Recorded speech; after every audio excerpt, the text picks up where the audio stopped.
cómo la religiosidad popular está vigente hoy día, y a pesar de que somos cada día menos, dicen, yo creo que la gran mayoría del pueblo sigue siendo católica, y un sustrato católico imposible de eliminar. Bienvenidos a Caminando Juntos, un espacio de Radio María Chile y la Hermandad de la Virgen del Carmen en Chile, en preparación para celebrar los 100 años de la coronación de la Virgen del Carmen como Reina y Soberana de Chile. Aquí María Teresa Domínguez, editora digital de Radio María Chile. María Luz Ros, servidora guía nacional de la Hermandad de la Virgen del Carmen.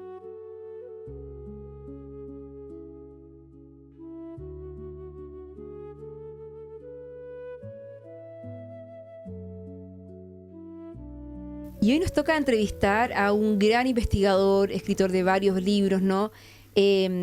Integrante del Consejo de Monumentos, Juan Guillermo Prado.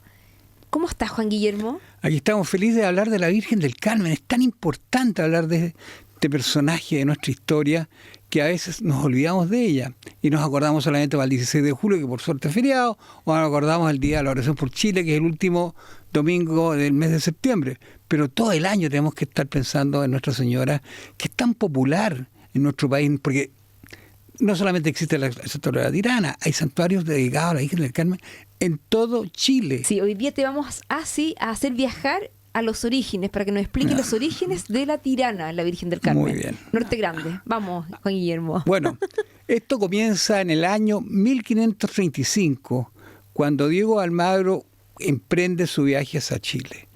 Con él venía una ñusta, que es una princesa incaica, que era hija del sumo sacerdote del dios Sol, del dios Inti, de los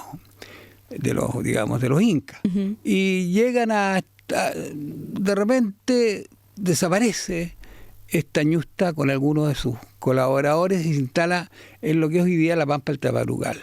Y ahí no dejaba pasar a ningún cristiano. Cristiano que pasaba, cristiano que lo mataban o lo ajusticiaban, y hasta ahí nomás llegaba la vida de estos pobres cristianos, muchos audaces porque iban a buscar oro y plata en las minas, por ejemplo, de Huantajaya, etcétera, etcétera.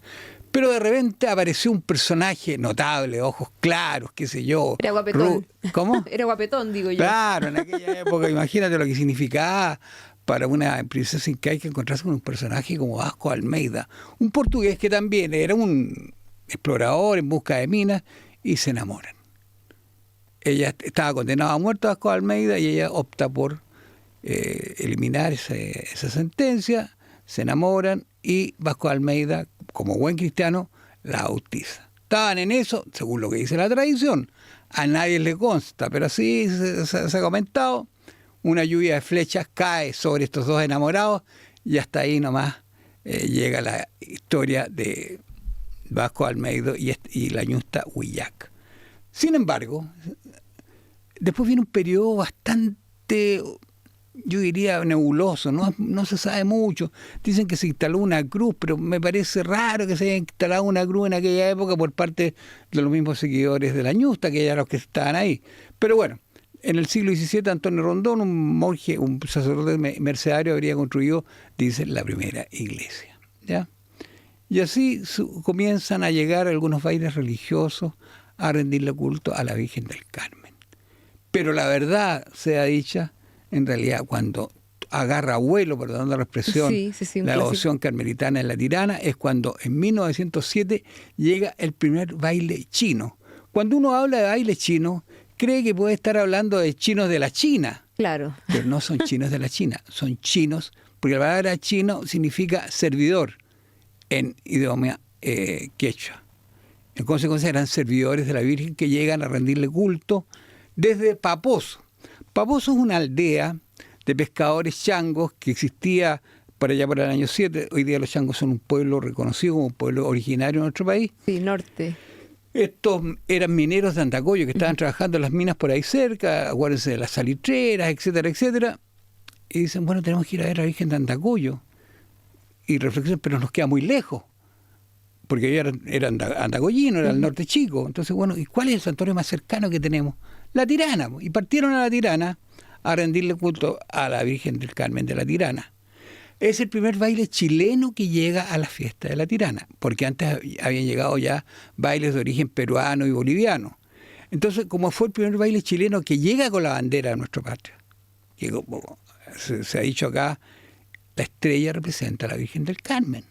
Eso es muy importante y es bastante desconocido. Todo el mundo dice que la estrella es porque son un país unitario. Mentira, es la Virgen del Carmen y hay que recalcarlo, ¿ya?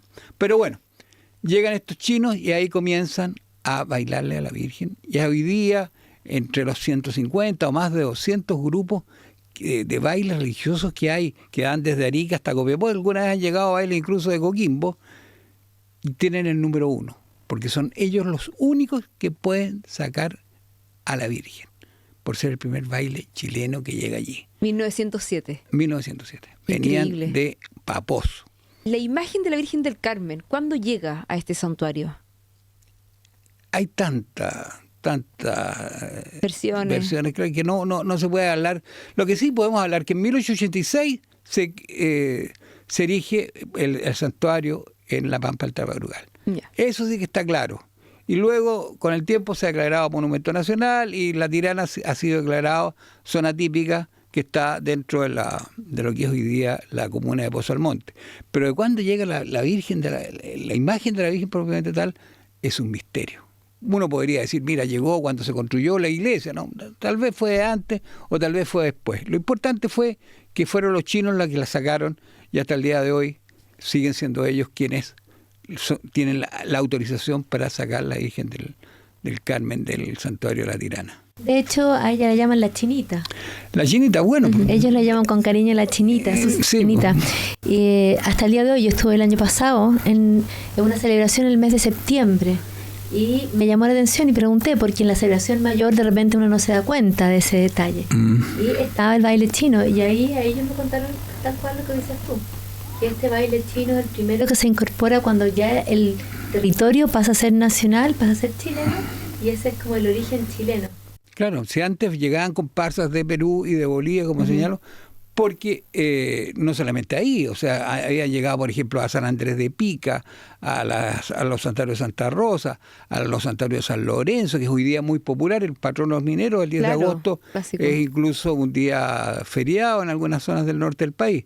En consecuencia, lo importante fue la llegada de este baile chileno, de este baile chino, que como he señalado son servidores y que hoy día están en Andacollo como siempre. Fíjense ustedes que Ricardo Lapchan, un investigador, Sí, clásico. en el año 1910 publica en los anales de la Universidad de Chile un artículo relacionado con Andacollo y con los bailes chinos. Y dice, yo en realidad estoy escribiendo sobre los bailes chinos porque la cultura, la civilización, el progreso, etcétera, etcétera, van a hacer desaparecer estos bailes. Y mira lo que ha ocurrido. Estamos en Hoy día en 2026. Andacollo van 150 bailes a la fiesta, que es el 26 de diciembre. O sea, abandonen incluso algunos la fiesta de Navidad por ir a bailarle a la Virgen. Y es impresionante cómo la gente camina, igual como camina en el Norte Grande, con rumbo al santuario. Entonces, esos hechos que son tremendos, o sea, la cantidad de gente que... Igual a la Virgen de las Peñas, que es el santuario más peligroso que yo he visto en mi vida. Yo caminé a la Virgen de las Peñas y yo no sabía que no había dónde quedarse, qué sé yo, y me tocó volver de noche por acantilados, cruzando el río, etcétera, etcétera. Son realmente, ahí tú te das cuenta lo que significa la fe. En Chile yo creo que hoy día hay unos 300 santuarios marianos. Piensen Significa... ustedes que solamente a lo Vázquez va 1.200.000 personas el año pasado, que es casi, yo diría, casi el 8% de los chilenos que están, o de los habitantes de este país, que están peregrinando a un solo santuario.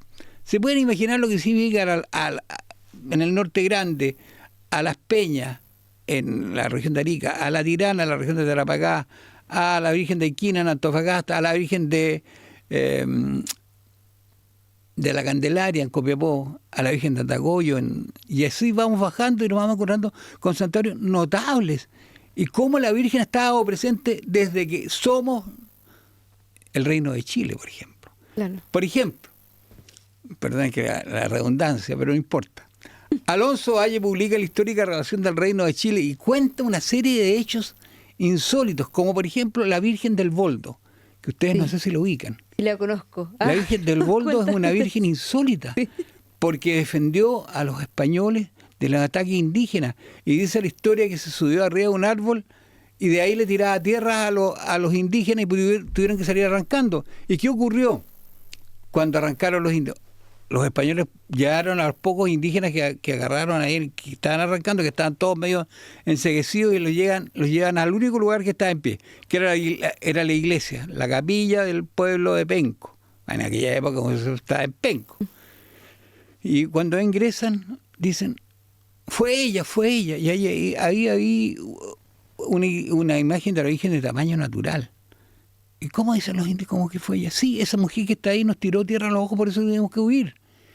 Y los españoles, con gran sorpresa y expectación, se dan cuenta que la Virgen, que está en actitud orante, hoy día está en actitud, tiene las manos separadas, como que está tirando tierra. Esa imagen de la Virgen todavía existe y está en el convento de las Trinitarias, que está precisamente en Penco. Entonces, y ya no desapareció el árbol donde el boldo, en el fondo, el boldo, claro, pero ahora están los retoños del boldo.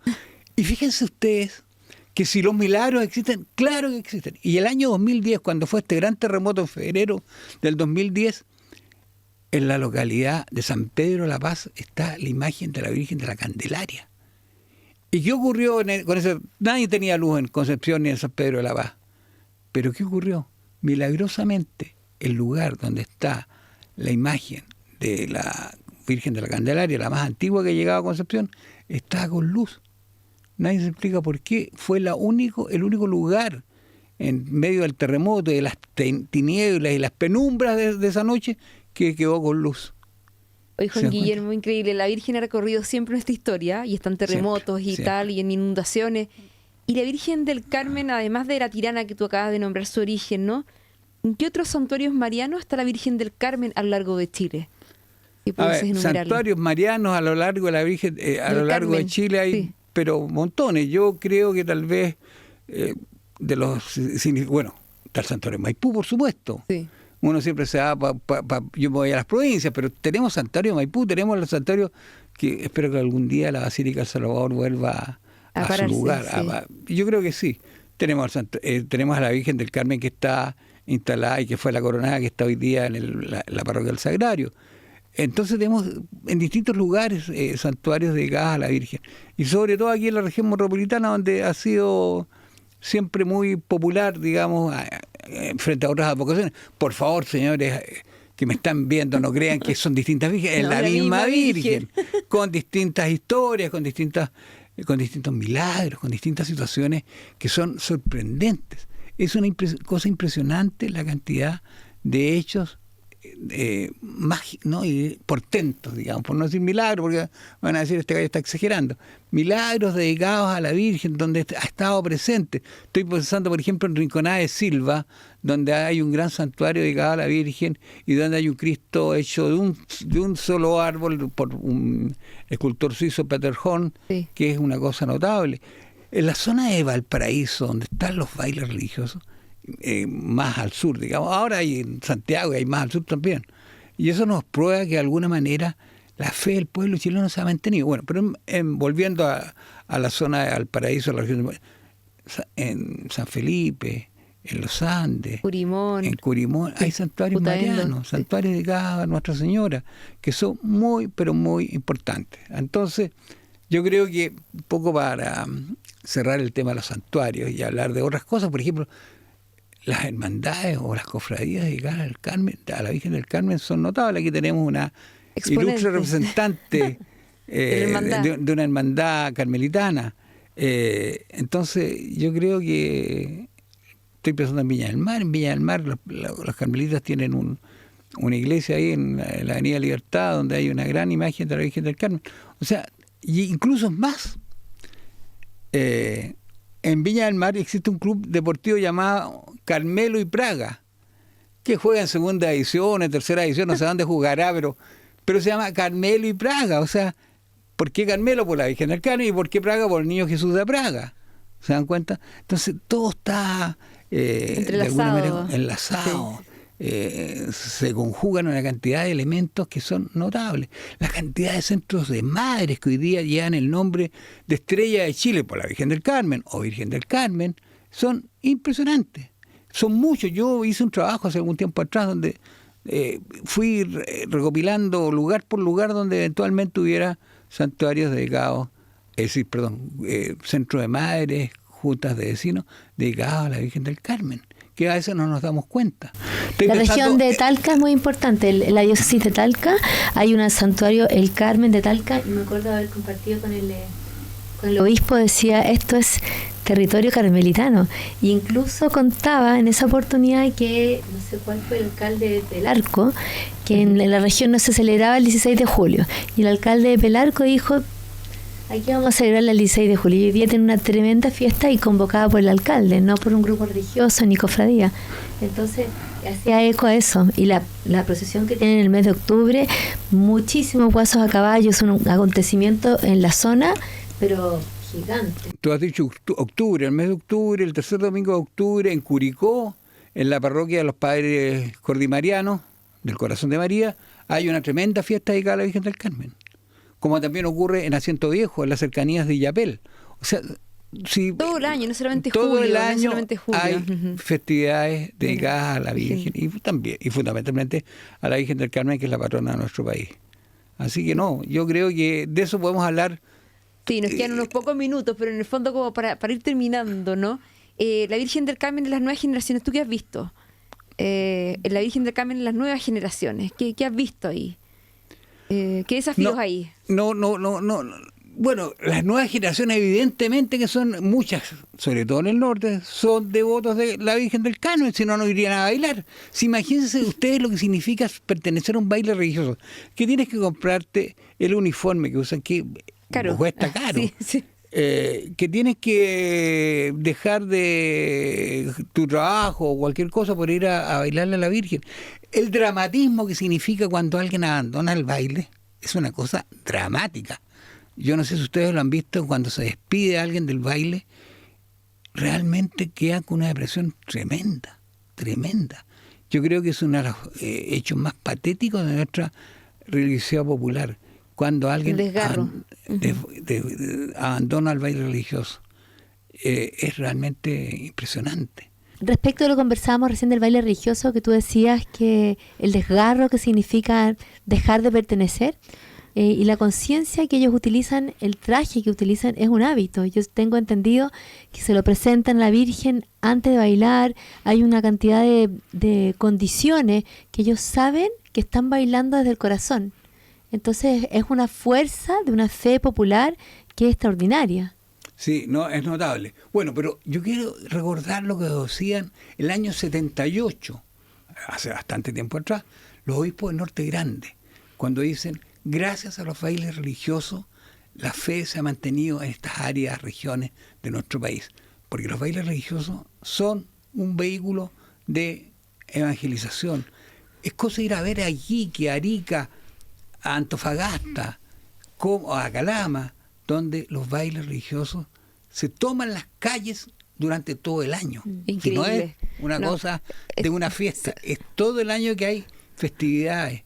Si no es San Lorenzo, es la Virgen del Carmen, si no es la Virgen del Carmen, la Virgen de Aiquina, si no es la Candelaria, etcétera, San Pedro también. Entonces tenemos festividades por todos lados. Y eso ha mantenido a la fe católica. Entonces cuando a mí me dicen que las encuestas dicen que los católicos estamos descendiendo y que vamos por el 46%, creo que es lo último que ha salido, digo, mentira, somos muchos más.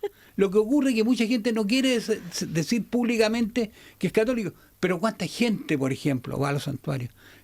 ¿Cuánta gente recorre los caminos de Chile con los cuasimodistas? Hoy día hay cuasimodos desde Poconchile, más al norte de Arica, hasta Porvenir, más al sur de Punta Arenas. Eso da para otro capítulo, Juan Guillermo, la verdad. Pero por supuesto, pero es lo que yo quiero demostrar, cómo la religiosidad popular está vigente hoy día, y a pesar de que somos cada día menos, dicen, yo creo que la gran mayoría del pueblo sigue siendo católica y un sustrato católico imposible de eliminar. Así es, y con, con esta afirmación tuya, ¿no? Con tanta vehemencia, yo creo, y tan justa también con la realidad que la realidad de Chile, vamos a cerrar este espacio, ¿no? Caminando Juntos, producido por Radio María Chile y la Hermandad de la Virgen del Carmen. Gracias, Juan Guillermo, ha sido un gusto, y le invitamos al próximo capítulo para seguir profundizando sobre esta devoción, ¿no?, intrínseca a nuestro país, que es la de la Virgen del Carmen. Chao, Oye, chao. gracias por la invitación, ¿ah?